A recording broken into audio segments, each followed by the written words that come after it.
என்னம்மா இன்னைக்கு டியூஸ்டே, பசங்க வேற முட்டை சாதம் கேட்டாங்க. இன்னைக்கு என்ன ஸ்பெஷல்? இன்னைக்கு அவங்களுக்கு பிடிச்ச மாதிரி முட்டை பிரியாணி தான் சமைச்சிருக்கேன். சாப்பிடலாமா? ஓகே. குழந்தைங்களோட ஆல் டைம் ஃபேவரட்டான இந்த முட்டை பிரியாணி சிம்பிளாக இருக்கணும், ஆனால் உதிரி உதிரியான டெக்ஸ்சரில் ரொம்பவே டேஸ்டியாக இருக்கணும் அப்படின்னாக்கா இந்த வீடியோவை சேவ் பண்ணிவிட்டு மறக்காமல் ட்ரை பண்ணுங்கள்.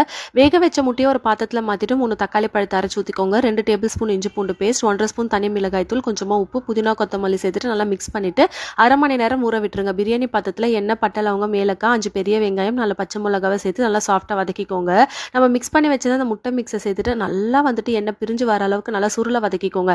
5 டம்ளர் பாஸ்மதி ரைஸ்க்கு 7 டம்ளர் அளவுக்கு தண்ணி சேர்த்துட்டு தண்ணி நல்லா கொதிச்சதுமே ஊற வச்சிருந்த அரிசியை சேர்த்துட்டு அரிசியும் தண்ணியும் ஒரே லெவல் வந்ததுக்கு அப்புறம் ஸ்டவ் ஃபுல் லோ ஃப்ளேம்ல வச்சுட்டு 15ல இருந்து 20 நிமிஷம் தம் பண்ணி ஓப்பன் பண்ணீங்கன்னா உதிரி உதிரியான டெக்ஸ்சர்ல செம்ம டேஸ்டான முட்டை பிரியாணி ரெடிங்க. டக்குன்னு செஞ்சு கொடுத்துடலாம். அவ்வளோ சூப்பராக இருக்கும். ட்ரை பண்ணிங்கன்னா கமெண்ட் பண்ணுங்க. நாளைக்கு வேற ஒரு ரெசிபியில் சந்திக்கலாம். தேங்க்யூ.